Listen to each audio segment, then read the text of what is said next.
Hello everyone, welcome back. You're watching Empyrion Galactic Survival episode 149.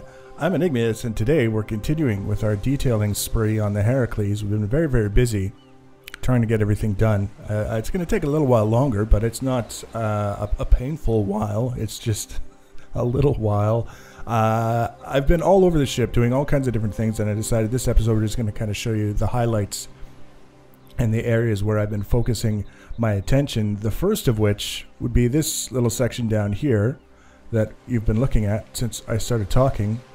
We've got all kinds of detail going on all the way up the side. Basically, I wanted to try and add some sort of detail to the large flat sections just so they look a little bit more interesting without necessarily adding a lot of function to the ship. Same as what we were doing in the last episode. We've got some guns that we added, but most of the things that we added were just there for looks, regardless of what other function that they might carry. And this is no different. This is basically like kind of a ridged section. We've got the black and green theme and the vents on the back side of these wedges just to kind of make it look like maybe it does serve a purpose, even though we know better. It doesn't serve any purpose at all. And it's a very easy thing to do, using the blocks that are available to us to add some kind of detail. Most of the blocks that we use for this lately are of the second generation that don't have a lot of hit points. They don't contribute a lot to the defense value of the ship, but they can kind of look neat when you put them together in certain ways. So that's what I did here. Very simple and straightforward. Down here, basically the exact same thing, only we're doing it at a 22.5 degree angle. The face that we're attaching this to wasn't straight up and down, so it took a little bit of a head scratching to kind of figure out how we were going to make it work, but ultimately it worked, and I was pretty happy with that. We could do the same thing up here on this 22.5 degree slope as well. I may still do that, given that it's pretty close to this overhang. I don't necessarily feel like it's necessary, but we'll see. We'll see how things go. I've got this section up here that I added, I think since the last episode. It's basically the same thing as what we did down here, only on a larger scale. Kind of gives something a little bit more interesting to look at than a flat face. And then down here in the last episode, I had little tanks, I think. Oh no, they were little cabinets that we had in these little spots between the wedges, and then I decided that they were kind of plain. They were a little bit bland, and I was looking at some of the other things that I could add that might look a little bit more interesting, and I came across these like medical tables that you can add, and then these scanners down here, and each of these actually have the function of removing a status effect or two or several more, depending on specifically which one you're looking at. In terms of actually being useful for medical purposes, these are not in this position, because the only place that you would ever really expect to be able to get access to these would be in space, where you can kind of fly around the outside of the ship without having to worry too much about where they are and what effect gravity is having on your efforts to get to these things. And in space, you're not necessarily going to experience the kinds of effects that these things remove. So it's not a functional addition, but it looks a little bit more interesting than what we had before with just the plain cabinets. And then, of course, we had a little bit more detailing that we did since the last episode. And then the last section that I did, you can see in 3 different sections all the way down this very long part of the ship, was another one of those sort of things similar to what we did up here, but instead of doing the wedges and such with the vents on the back, I did these 45 degree walls with the sort of rigid sheet metal, or the ridged sheet metal texture, and then I did the little 22.5 degree walls, the pointed part of the pair, and put them together, and it creates sort of this weird, almost like ribbed texture all the way down, covering those 45 degree things. And it really struck me as kind of interesting and a little bit different from what we had been doing up till now, which made them that much more interesting. It's kind of like the cycle feeds off of itself. So that was basically the first thing that I focused a lot of attention on since the last episode, was getting this section of the ship taken care of and sort of finishing off this area up here. And then I did a little bit more detailing here, very similar to what we had elsewhere. Over there we had the little tanks, and we have the cylinders and the 90-degree cylinders, and you know, just details for the sake of adding details, not necessarily able to describe what it's supposed to be, but it's there, and it makes things look a little bit more detailed, a little bit more interesting than they were. And then we already looked at previously this little shroud or the cowl over the thrusters that we had here, and used that as the basis for the design for up here, which is where we have our descent thrusters. If we're in an atmosphere and we want to follow or fall faster than gravity, we can use these. And if we're in space, if we want to move in the direction that these allow, we can. It's just one of those things that we had to consider. And then I put the same sort of design, or a very similar design as what we used here, in front of each of these. Only in this case, this sort of cowl setup here is one block higher than the one in the back. And the whole idea, you can sort of see now, just a little bit higher. And the whole idea is that these sort of slope down a little bit, and then by having this higher, it also slopes down a little bit, depending on how you look at things. And then I just kind of filled in on top with a bunch of the half blocks and the half wedges and all these different things, and did the black and green color scheme here, which ended up looking, I think, kind of neat. The other thing that I was messing around with were these blocks here.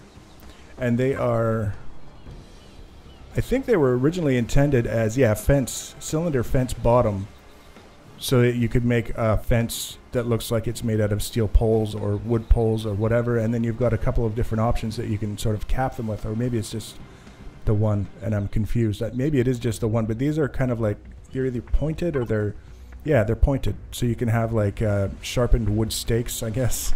Who knows? Whatever it is. But that's what we used to make these, only instead of trying to make them look like fence posts, we made them look kind of like conduits, power conduits, that would be stretching in between these capacitors that are very near to the thrusters. Kind of makes a little bit of sense in the imaginary sort of realm. And I was happy with the way it looked. Again, just taking this little front section and adding a little bit of detail to it above and beyond what we had before. So this very large flat section that used to be quite dull, with the exception of that group of thrusters sticking out from it, now has a second group of thrusters and all of this detailing that has basically sort of completed it. Probably end up adding something to these beveled sections. Probably not these beveled sections, but the long ones along here. It would make sense, I think, to add a little bit of something. And of course, we've got all that other stuff. We're making good progress in the detailing, and I keep having ideas, which is the good part. It's when I start running out of ideas and trying to force things that things go a little bit wonky, but so far so good. The other thing that I started working on and have been having a certain amount of success with is the front section of the hangars. And you can see this very large hangar. Used to be just basically straight up and down, like cut off right there kind of thing. And then I decided that it would look maybe a little bit more interesting if it matched the slope on the front of the ship over here. So I added this entire section, painted it black so that it stands out a little bit. It's a little bit bulky, it's a little bit different in terms of the profile compared to this guy here, because there's, again, more compound angles and things that we had to take care of, and also trying to make it line up here. You see I missed a little bit of texture and paint there.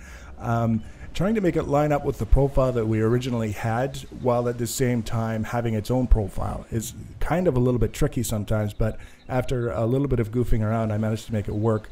The one thing that I'm finding that I might have to be a little bit cautious about is the shiny texture. We basically have the same texture on this section here as we do here. So when we come to this division in colors, it's just a division in colors, and it doesn't necessarily make sense to me the way that I think it could. And the options in my mind at this point are to change this to the flat texture for all of the black on this particular kind of detailing around the front of these things, or add some, like, a layer of the wall blocks, the really thin blocks, just so that there's a difference in texture of some kind between the main section, the main floor of the hangar, and these black sections out front. We can come up here. We'll do the super scoot to get all the way down here. In addition to having that black section, that band on the front end, I did the same thing on the back.